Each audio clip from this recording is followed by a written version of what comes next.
My name is Stig Helveg, and I'm a professor here at DTU Physics, and I'm also heading the Center for Visualizing Catalytic Processes, which has a mission, which is to go and visualize catalysis by single nanoparticles. But to go there, you need, of course, tools, and you need to have these tools developed. We were lucky that Thermo Fisher Scientific engaged into this project and committed to actually build this microscope for us because of a common ambition in making a very unique tool with a dedicated purpose of contributing to a better world.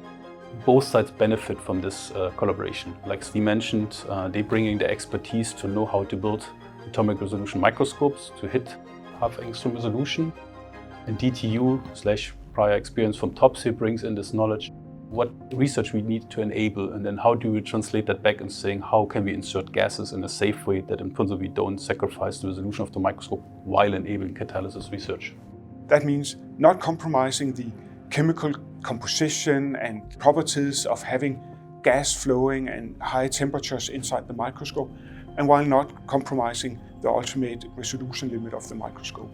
If you principally use too many electrons, so the dose is too high, you will break bonds. So like you're walking this fine line between get sufficient information to resolve the atomic structure, but also making sure that we don't disturb the structure itself. So what we have done here at DTU is building basically a new 5-floor building called the Climate Challenge Laboratory, where we in the basement have created a unique laboratory for the microscope, where we basically have built a separate laboratory in a laboratory.